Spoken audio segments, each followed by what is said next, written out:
Afternoon, everyone. Thank you so much for joining SWACO's Recycle Right at Home webinar series. My name is Amy Dunsborn, and I am SWACO's Education Specialist. So today we're going to cover the do's and don'ts for the recycling program in Franklin County, and I'm going to answer all of your waste-related questions at the end of today's presentation. So you can anticipate about a 25-minute slideshow, and then as many questions as I can answer in the hour time frame. So I want to preface this today by saying that this information applies to you if you reside in Franklin County and you have access to curbside recycling. So if you take your materials to a bin out on your curb, all the material goes to the same exact location. That is Rumpke's Waste and Recovery, Rumpke's Material Recovery Facility, or a MRF for short, and that is where all of the materials are processed. This information also applies to you if you live in Franklin County and you utilize one of SWACO's permanent recycling drop-off locations. If you live outside of Franklin County, this information may or may not apply to you. I encourage you to check with your local solid waste district. So we're going to go ahead and get started today. Just real quick, a couple of housekeeping tips to enhance your experience today. GoToWebinar, it's not the most common platform for virtual conversations, but I wanted to walk you through it real quick. There is a blue snowflake that you'll see at the bottom of your desktop. If at any point in time the presentation slides disappear, I want you to look for that blue snowflake. Click on that, and that should bring the presentation front and center for you. There's also a control panel. It has an orange arrow at the top of that control panel. You're going to see the control panel minimized throughout today's presentation. If you're ever looking to access the functions within the control panel, just click on that orange arrow. The two most important functions today, we have the questions and chat box. That's how we're going to communicate today. So everyone is on mute to help eliminate background noise, but I want to hear your questions. So type those in at any point in time during the presentation, and I will be addressing all of those at the end. I did also receive some questions via email before today's session, and I'll be going over those as well. And then the other function that I want you to check out is the handout section. There are 3 handouts from today's educational talk. 2 of them come from our partners at Rumpke Waste and Recycling. They're about the recent expansion. They now are including plastic tubs and some cups into their program. And I'm going to go over all the details of that today.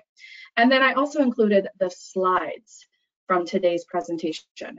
Double click on those will directly download to your desktop. If you're having a hard time downloading the handouts, email me after today's session and I'll be happy to send them your way.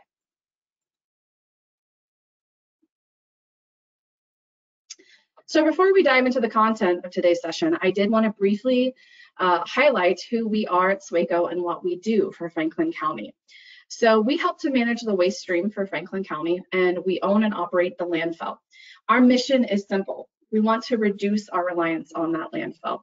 And we do that by developing programs and services to recover household recyclables, materials that could be composted, providing grant funding for communities, schools, and nonprofits to reduce their waste and recycle more.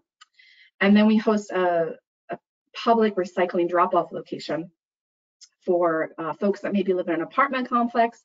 They don't have access to recycling, but they still want to recycle, so they can take it to one of our drop-off locations. I'm not going to go over all the services and programs that SWACO provides. If you're interested in learning more, I encourage you to check out swaco.org. So why do all these services matter? Well, I'm going to tell you a little story about the Franklin County waste stream. So as a community, residents and businesses alike, we are creating more waste every single year. Central Ohio has been experiencing population growth and a booming economy. All of this means more waste is making its way to our landfill. Last year, the landfill accepted just over 1.1 million tons of materials. The good news is we are diverting just over half of that material away from the landfill. So that's going to be through recycling and composting. So our current diversion rate is 51%. That's really encouraging considering the national average is 34%. So in Franklin County alone, the landfill receives about 4,000 tons of wasted materials every day. Now you see, I choose the terminology of wasted materials because a lot of what makes its way to our landfill, it has value. It could have been recovered in current recycling and composting markets. So these wasted materials are equal to the weight of about 800 African gray elephants. If you're like me, you have not been around an elephant since you were a little kid. It's also equal to about 2,600 Toyota Priuses driving into the landfill every day. In terms of trucks, this is equal to about 500 trucks bringing materials from our businesses and our communities every day. So you may be sitting here thinking, well, Amy, where does all of that material come from? 60% of it comes from the commercial sector. So think anywhere away from your single family home. This is going to be your restaurants, your businesses, and your schools. And we did see a bit of a shift when we were, in 2020 and during the lockdown when the pandemic just started. And a lot of those businesses and schools weren't in full-scale operation. So we saw the commercial sector go down, whereas we saw the residential sector go up because many of us were spending time at home, we were decluttering, maybe doing some home renovations, as well as ordering lots of takeout food containers. And so, but since the pandemic has more stabilized and businesses are in full scale operation, we're back at that 60-40 again. So here comes our trivia question for today. What percentage of landfilled materials had the potential to be reused, recycled, or composted? I am going to launch this poll, and if I could get folks to go ahead and select the answer that they think is most appropriate. And forgive me, my internet must be slow. It is not loading right now. Let me know if anyone sees the poll. It should be on the screen, but I'm not seeing it on the screen. If it doesn't work, we'll just move on.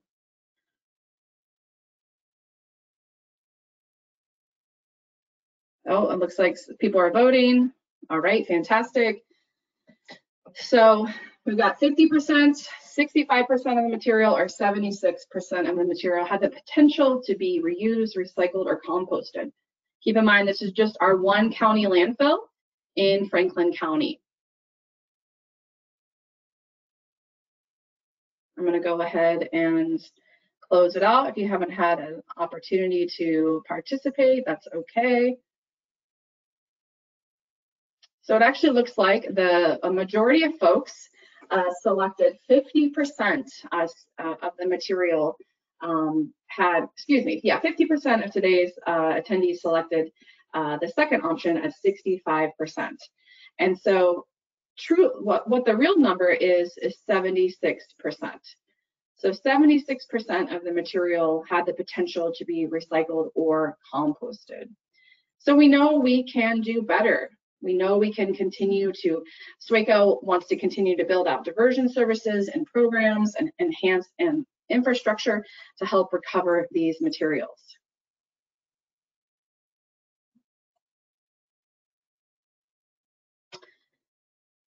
Sorry, folks, I'm just having a little bit of issue with my audience view tile here. Folks, can you see the, if I can get someone to tell me in the chat if you could see the graphic here. It has 76% recyclable or compostable.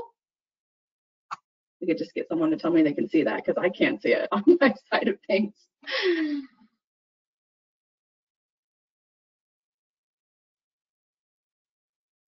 Well, I'm going to continue on and I'm going to hope you can see it. Someone tell me if you can't. And so the reason why SWACO knows this is because we recently conducted a waste characterization study. This tells us, thank you, Adriana. This tells us that the type of material that comes to the landfill. So essentially, we do this by conducting a waste audit. We go through the trash and we classify it by category. And you may be surprised to see that the top contributors in the landfill are compostable materials at 27% of the total waste stream, and then recyclable materials at 25% of the total waste stream. I just want to briefly highlight a couple of these categories within those streams so you can ponder that. So the number one type of material that we receive by percentage is food waste. So that's going to be, you know, your food scraps, your leftovers. 15% of that is just our leftover food scraps. And so this is equal to about 1 million pounds of material that makes its way to our county landfill. The next biggest percentage of material that makes its way to our landfill, cardboard boxes. And you're probably not surprised by this, right? A lot of e-commerce and shopping online, it's become more and more popular.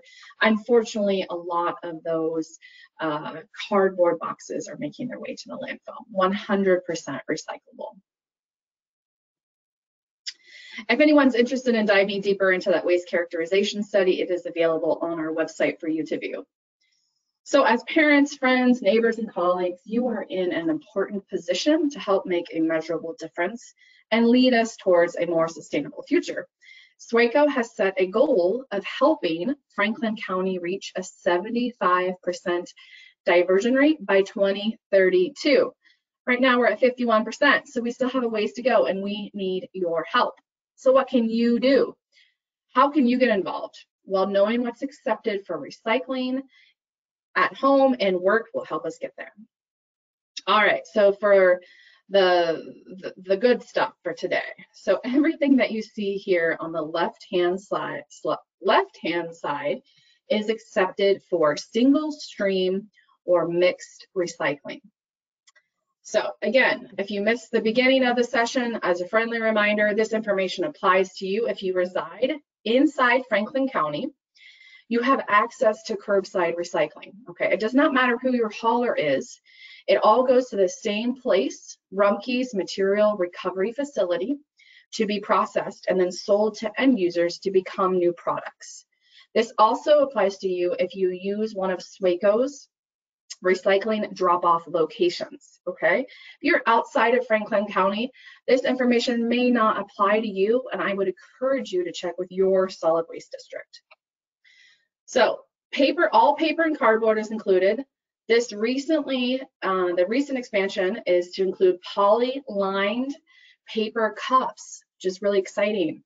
So that means that your paper coffee cup, your paper fast food cup, as well as your ice cream carton is now included in the program. Plastic bottles, jugs, tubs, and cups. Rumpke, again, recently expanded their program to include some cups. The types of cups that are included are going to be plastic cups that you might get from like a Starbucks or a fast food restaurant. You can leave the lids on all of these containers, okay? Lids stay on all rigid plastic containers. The lids will also be accepted for recycling. All glass bottles and jars, all colors are accepted. If it has a metal lid, it can stay on. All metal cans and metal cups. So this includes your tuna can and even your aerosol can. Remove the plastic tip and try to get it as empty as you can before it goes in your recycling bin. Carton containers, all are accepted. To prep the container, make sure it's empty. If you need to give it a little rinse to get the residue out, that's great. Remove that plastic tip. Rumpke does not want the plastic lid on the carton container. However, you do not need to worry about cutting out this plastic top. So I received a question prior to today's session. Do I need to cut out the plastic on the carton container? No, you do not. The processor will take care of that. All you need to do is remove that plastic cap and put it in the trash. If there's one thing you're going to try to remember today, I want you to remember to keep your recyclables loose. When you put them in your recycling bin, I don't want you to put them in plastic bags. Plastic bags are on the not accepted list. They gum up the machines. They shut the machines down. They cause a lot of grief for the recovery facility. Plastic bags and other plastic film can go back to the retailer for recycling. Places like Kroger, Giant Eagle, Target, Walmart, and Meijer, most of them have a plastic bag bin for recycling of those plastic films. They'll go back to the facility where they were originally made into plastic bags. They'll either be made into new bags or they'll be made into things like plastic lumber for picnic benches and tables.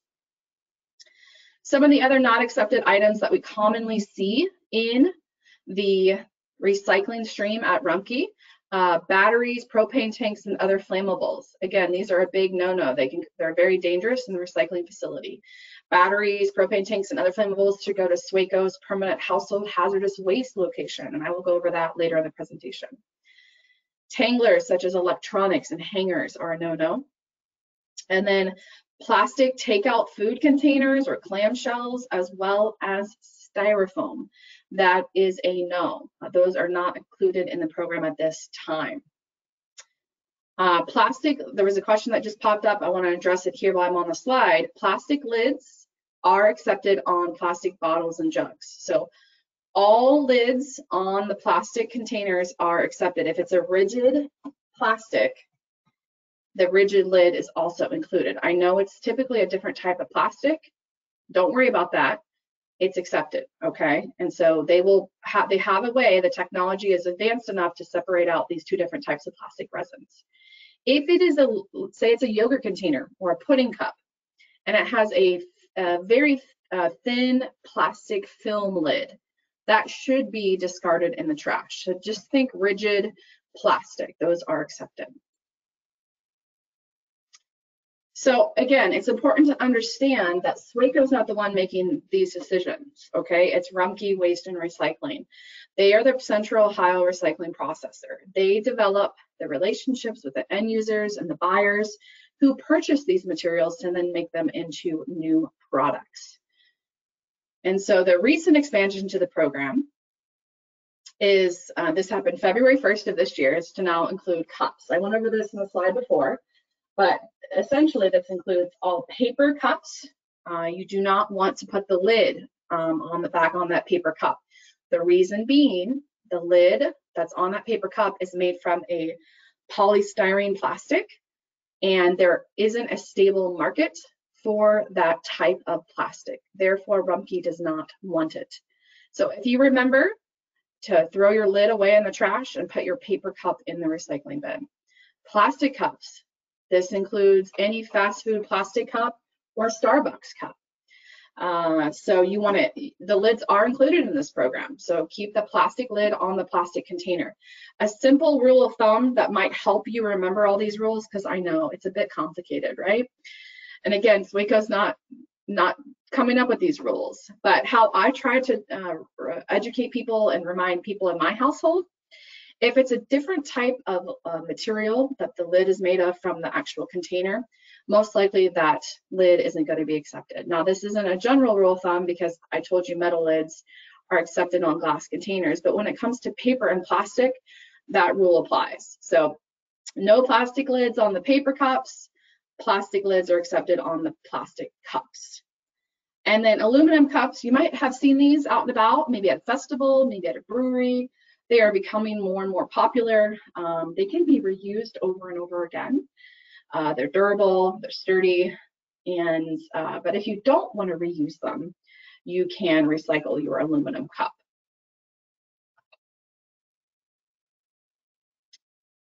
So what types of cups aren't included in the program? So at this time, things like party cups, this again is a no-no. This is a type of plastic called polystyrene.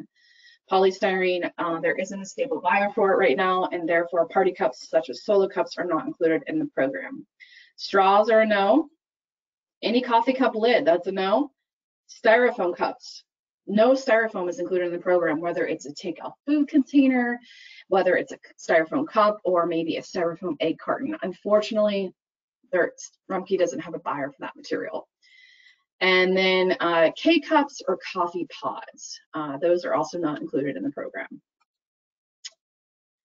So to help tell the story a little bit more of the types of plastics not accepted, the ones that we get a lot of questions about, we've got takeout food containers and clamshells.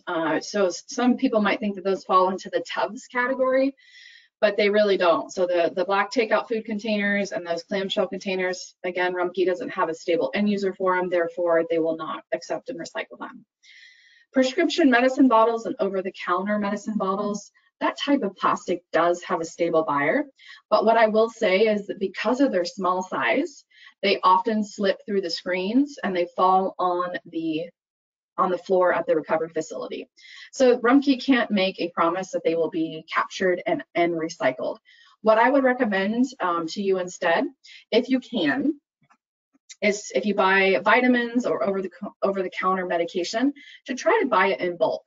Buy it in that bigger container.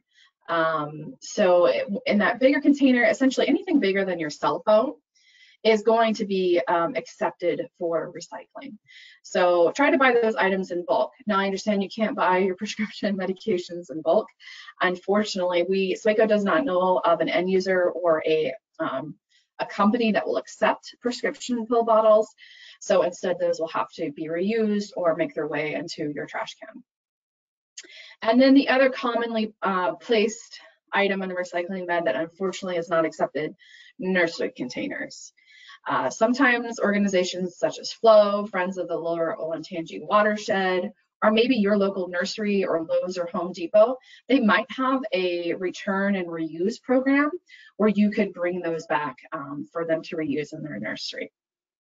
I encourage you just to check with your local neighborhood nursery to see if they'll accept them. So you're probably sitting here thinking, well, I thought we went by the numbers here in Franklin County. I thought we identified recycling with the numbers, and we do not. So in Franklin County, Rumpke chooses to educate folks on the acceptability of items based on their shape. So you'll never see us going by the number to explain if something is accepted for recycling, but I want you to understand what that number means. So essentially, that number on the bottom of your plastic container is a resin identification code. It is to tell you the type of plastic you are holding. It's really not for us as the consumer. It's really more for the plastic manufacturing company. So just because it has that number, it does not necessarily mean it's accepted for recycling. Always have to check with your local communities program. So those efforts to recycle right reduce our reliance on the landfill, in addition to contributing to a cleaner environment. Creating goods from recycled content prevents the mining, the transportation, and the processing of virgin materials to make that new item. Each step in the process of extracting and processing virgin materials all requires additional energy, which can all be avoided by using recycled content. My tip to you, if you're looking for simple, sustainable swaps to make in your life, or a lifestyle change, if you will, is to try to buy materials made from recycled content. That closes the loop on the recycling process and ensures a continuation of our local recycling programs.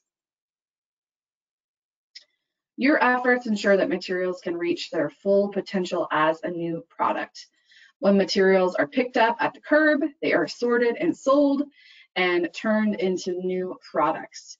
For example, plastic bottles and jugs will go on to become carpet, clothing, fiber fill for sleeping bags and winter jackets, chairs, play sets, and parts of cars, and even more plastic bottles. We really do count ourselves fortunate to have Rumpke Waste and Recycling as our Central Ohio recycling processor. Rumpke sorts materials based on and creates bales that can weigh up to 2,000 pounds. These bales are then sold to end users to become new products. Rumpke sells 95% of its material to domestic markets, and 80% of that material stays right here in the Midwest. A great example of how Rumpke supports the local economy is by selling paper and paper products to Pratt Industries, which is located in Wapakoneta, Ohio. Pratt Industries turns our cardboard into new cardboard boxes for Amazon Prime shipments, as well as mixed paper and magazines. Those will go on to become facial tissue, toilet paper, and paper towels. So we all know recycling is good for the environment. Maybe that's why you recycle. You want to protect our environment, cut down on pollution, and save natural resources. But it also does support a more resilient economy. In Central Ohio, the recycling industry supports 372 businesses, 5,000 employees, totaling over $1.3 billion in annual revenue. While recycling is part of the solution, we can all take steps to reduce the amount of stuff we consume by making sustainable swaps for everyday, eco-friendly, and reusable items. The biggest way we can have an impact on the planet is to use less stuff, thereby creating less waste. I always recommend to folks to use up what you have first before you go out and buy more new stuff. I just threw up a couple ideas to get you thinking about some simple swaps that you could make to help consume less materials. So I'll just go over a few of these. Feel free to ask questions at the end about any of this. So if you're in your household, if you use a lot of cellophane wrap to put into store food items in the fridge, consider switching to a beeswax food cover. Those are reusable over and over, and they can be washed and cleaned. Reusable bags, I know this is probably a very simple one to you. If you can purchase some bags and keep them in your car, take them to the grocery store, so that way you can just say no thank you to that plastic or paper bag. Sporks or reusable cutlery are really handy. I know ordering takeout food is convenient, especially when you're on the road. But if you have your own utensil, you can say no thank you to that plastic fork or knife, which is not accepted for recycling and should go in the trash. And another simple swap is to, in your home, maybe to use tea towels or dishcloths and linens at your dinner table instead of using paper towels. Just a couple of these small changes really can have an impact and make a big difference. Before we dive into your recycling questions, which I see them coming in, keep them coming, I wanted to briefly highlight a couple of useful tools for hard to recycle materials. So for all your other questions about appliances, light bulbs, and electronics, I want you to refer to our website, recycleright.org, to figure out where these items should go for donation, recycling, or composting. So maybe you're decluttering around your house. Maybe you are moving and you're looking to downsize. I want you to use this search tool. It's very, very useful. Most of the time, there is a way to divert your material. You just need a little bit of help to figure out how to do it. If you're on our website, recycleright.org, and you're having a hard time finding your particular material that you want to divert, email us. Our email is info@swaco.org. Everyone today on the call also has my email address in your registration email. You can email me too, or you can give us a call Monday through Friday, 8 to 5. We'll be happy to point you in the right direction. What about materials that would be considered hazardous or flammable? SWACO operates a permanent household hazardous waste facility that accepts those materials free of charge for Franklin County residents. This location is near the Ohio State Fairgrounds off of East 8th Avenue. I want you to double check their hours of operation before you make the trip up there, because it is open a short amount of time, Wednesday through Friday. But essentially, the types of items that will be accepted, anything that has a label on the container that says corrosive, flammable, use in a well-ventilated area, toxic, that means that that material is hazardous and it should not go in your trash can or be disposed of down the drain. So bring it to our location. That's going to include items like helium tanks, batteries, even AA and AAA alkaline batteries we will recycle. Motor oil, spray paint, smoke detectors, oil-based paint. You see I did not include latex-based paint because we do not accept latex-based paint for free. We do charge $1 per can. The reason why that is because you can dispose of it in with your regular trash. All you need to do is dry out the paint first. Get some kitty litter, maybe some sawdust or some paint hardener from the hardware store. Mix it in with the remaining paint, let it dry out and harden. And then once it is solidified, put your lid back on your paint can, place it in with your regular trash for disposal. That paint is water soluble. It's not harmful to the environment. We just don't want the paint to spill during transportation.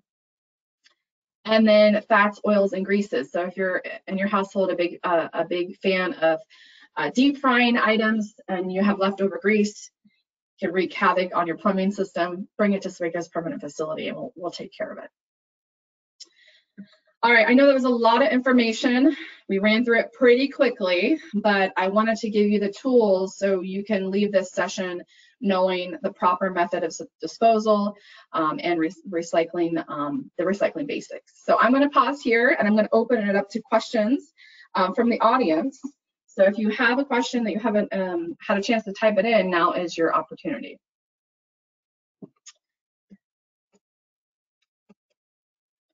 So Adriana said, my employer and my home utilize local waste, but both are within Franklin County. Are these updates still valid? Yes.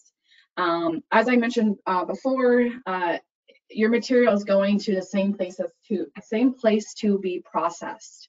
So it's all going to Rumpke's material recovery facility. So this information applies to you.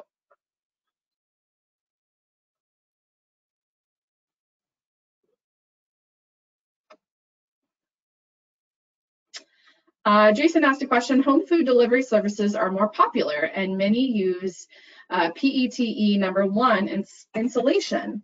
This does not fit into the current recyclable materials list from Sweco. Are there plans to start accepting these items?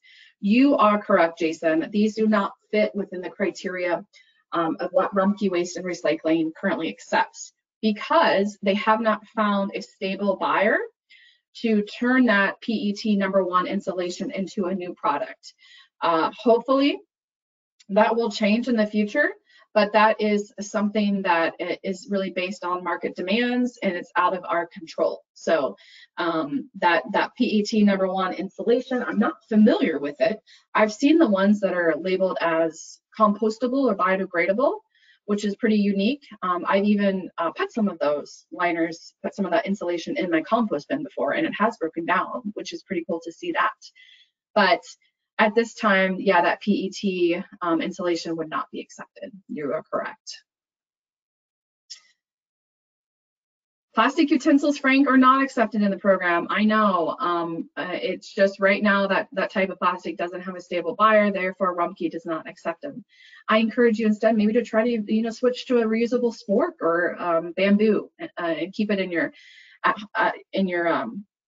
desk at work, or take it on the road and keep it in your car. I keep one in my glove box so that way when we do road trips and stuff, we can just say no thank you to the plastic utensils and just use our own. Frank, solo cups are not accepted in the program. So again, solo cups are made from a type of plastic called polystyrene. That's a #6 plastic. Again, you don't need to worry about the numbers, but I want you to know that #6 plastic resin, polystyrene, does not have a stable end user for it, meaning no one's willing to buy it to make it into a new product. Without there being a stable buyer, you're not going to see Rumpke accepting that material because it essentially would just end up in the landfill. And they are committed to accepting the items that they accept for recycling to making sure that they can be recycled.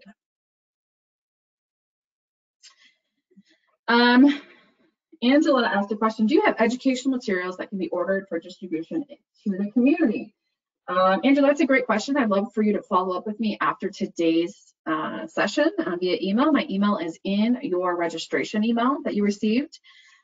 We would be happy to distribute those to the community free of charge. David asked a great question. Do ketchup, mayo, and other bottles and jars need to be rinsed out? Yes. So think of it this way. It should be free of food residue, and it should be free of food residue, essentially. Ketchup's one of those things that it does leave a residue behind if you don't rinse it out, right? If it's, say, a Coca-Cola bottle, you could just dump the remaining Coca-Cola and the residue is pretty much all gone, because it's a liquid. It comes out pretty quickly. But peanut butter jars, spaghetti jars, mayo, those do require a quick rinse. Now, you do not need to use soap, and you certainly don't need to run them through your dishwasher, okay? So just give it a quick rinse after you're done doing your dishes, shake it around, and then dump it out.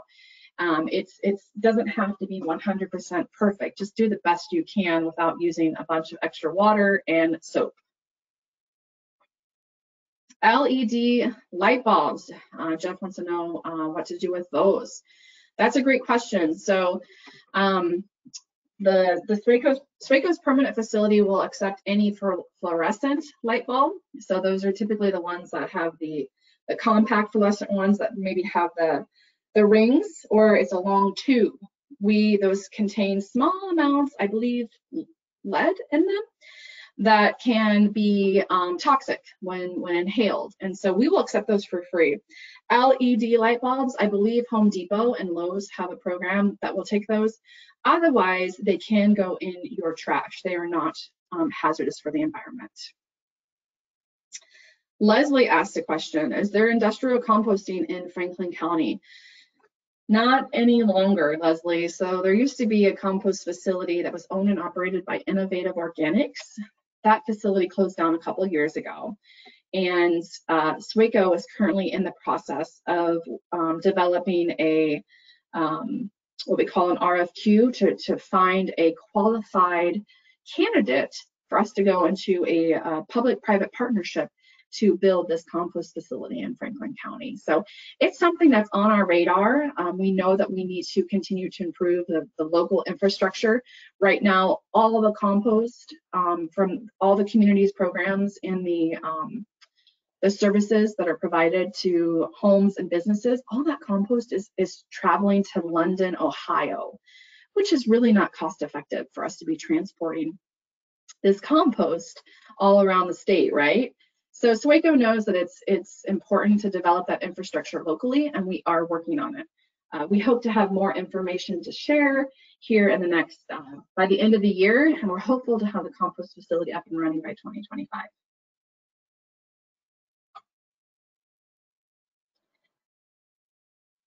All right, manila file folders. Yes, those are accepted for recycling. So the rule of thumb, Frank, is if your paper tears, it goes in the recycling bin, okay? So if your paper is, cardboard and has a waxy coating on it, if it tears, it goes in the bin. If it's a picture, or it has this heavy laminate that's like basically covered in a plastic, that would not be included in the program. So that's a lot of paper, for the most part, that can be put into your recycling program. Rain corrected me and said that fluorescent bulbs have mercury in them. I knew it was one of them, lead or mercury. I couldn't remember which one. So thank you for the correction. So yes, Swaco's household hazardous waste location, we'll take those off your hands for free. We don't want them to get, broken. We don't want them to go in your trash can. We'll take them. Home Depot and Lowe's also have a program that they'll take them. I think they only take the spirally ones, though. I don't think they want the tubes. And mostly it's just because they're so sensitive. They can break very easily in their storage bins, and they don't obviously want mercury in their containers. Angela said, is the plastic wrapping on products also accepted? Like the plastic wrapping around cardboard boxes containing various drinks? Yes. So when you say accepted, that means that it goes to the retailer for recycling. So that retailer, Kroger, Giant Eagle, Target, Walmart, Meijer, Kohl's, they have a box that accepts those plastic films and wrappers, and it all gets made into new plastic bags, okay? That includes any flexible film. So how you can test to make sure it's included is if it flexes and bends, push your thumb through it, okay? If it is flexes and it bends when your thumb goes through it, it is included. That is a variety of stuff. That's the wrapping around toilet paper, bread bags, Ziploc bags, produce bags, the Amazon air bubblers that you pop, even the Amazon envelopes that have the white envelope with the blue lettering. This includes saran wrap as well as bubble wrap. Now, make sure that these items, these plastic films and plastic bags, are clean and dry. So that might mean that you have to put them out on your dish rack to let them dry out, especially if you brought home, you know, a big head of lettuce and it has a little bit of water left over in it. Because if we end up putting plastic films in a location back at the retailer, it could potentially contaminate the entire load. So you want to make sure they are clean and dry before you take them back to the retailer. Leslie said, I think batteries and bulbs take compact fluorescent also. They may. Thank you for that helpful tip. I did not know that. I don't think I have a batteries and bulbs anywhere near me, Leslie, so that's a good thing to know. How about staples and paper or bindings like checkbooks? Good question, Frank. So staples and paper are okay. Again, the glue that comes around the labels and the glue on your cardboard boxes, that is not a big deal. So once it goes to the end user to become something new, they're going to put all that paper into a big vat called a paper slurry. If anybody's interested in that process, I encourage you to check out a YouTube video. It's pretty cool. That paper slurry, all the paper fibers will, you know, be together in this big slurry vat, and then everything else that's like a paper or a tape or a glue will rise to the top. And then they will use a skimmer to remove all of the non-fibrous material, okay? So a little bit of staple, a little bit of glue, a little bit of tape, no big deal, okay? Bindings on checkbooks, those would be a no. You would want, if you can, you would want to, if it's a paper binding, it's okay, I should say, but if it's a plastic binding, you would want to rip out all the paper, put the paper in the recycling bin, and then put the binding in the trash. Again, try to keep this rule of thumb in your minds. If it's smaller than a cell phone, if it's smaller than your cell phone, it's probably not going to be captured at the recovery facility. It's probably going to get lost, it's going to slip through the screens, and it's going to end up on the tipping floor. So little teeny shredded pieces of paper are a no-no. We don't want to throw shredded paper loose in our bin. We don't want to rip up little pieces of paper and throw them in.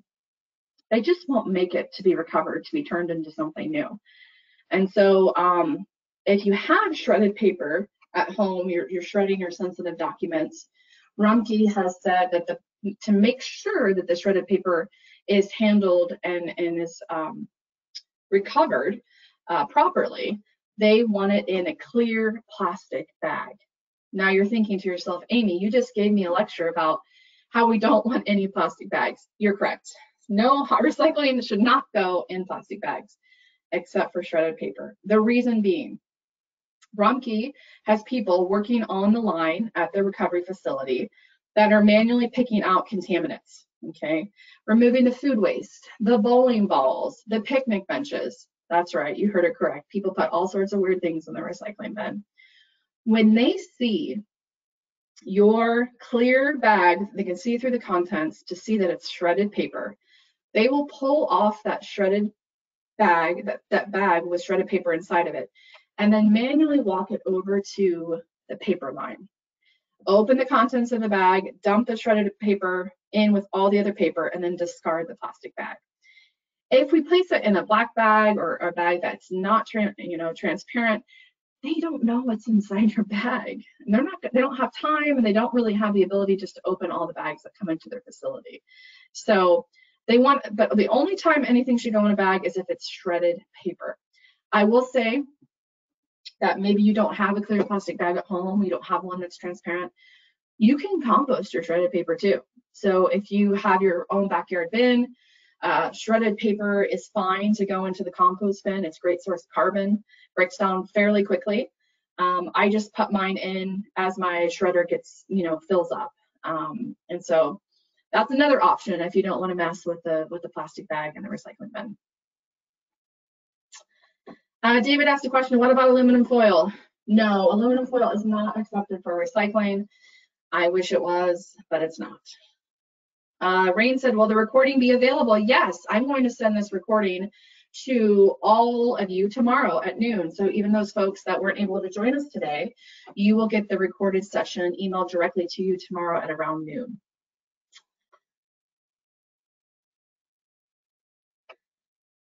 Rain asked a question, was this the first year to collect Christmas lights for recycling? How was that?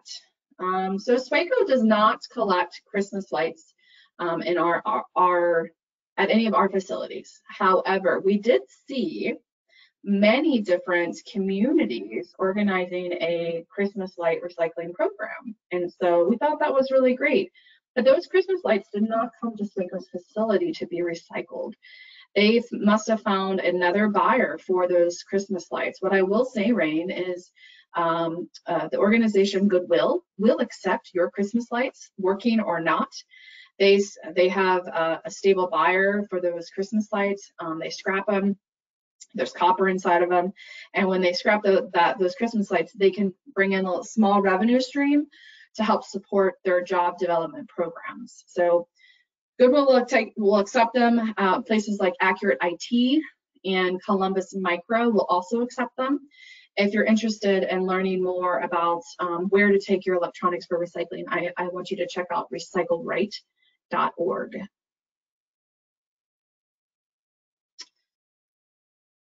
Angela says, do you have a way to manage or have rules for bulk pickup items? Wood, furniture, appliances, etc. So Angela, SWACO does not provide the services, the hauling services for Franklin County. The only hauling services we provide are for recycling at our recycling drop-off locations. We have just about 52 of them all around the county. That's the only hauling service we provide to Franklin County. However, each community does have a different set of criteria and a different structure for how they handle bulky items. So I will tell you as an example, if you happen to live in City of Columbus, that's the biggest community in Franklin County, you need to call 311 to schedule a bulk pickup. It is free, but unless you call it in and schedule it, they will not pick it up. They have to take out a special truck that has a scrap handler on the side. It's like a claw essentially, that picks up that bulky item. So you think your furniture, your mattresses, things like that. So until they get that call, it will not be picked up and removed. If you do not live in the City of Columbus, 311 will not help you. You need to check with your local community's solid waste program to see what fees they charge and to see how you can get your bulky items picked up. It is different in every community, which is why I can't really speak to the rules of where you live. If you want to email me afterwards and tell me where you live, I'll be happy to get you that information. All right, so I want to thank everyone for their attention today and for all your excellent questions. I know our time is of the essence here, and if there's any other questions that come up between, ever for that matter, if you have something that comes up, you have a particular item that you want to know if it's accepted for recycling, take a picture of it, send it to me. Every month we provide this session. It's usually on the third Wednesday of the month. The next one is going to be on April 13th, which is the second Wednesday. But if you're interested in joining another session, or you know someone you think would benefit from this, you can sign up on our website, swaco.org, go to the webinars page. And then we'll also be offering a webinar on March 29th at noon. We're co-hosting with Franklin Soil and Water Conservation District on best practices for maintaining your yard all year round, and how you can have how you can use your grass clippings and your leaves to your benefit right in your yard without sending them off. So I want to thank everyone for your time. Reach out to me if you have any other questions. Otherwise, take care and stay safe. Bye-bye.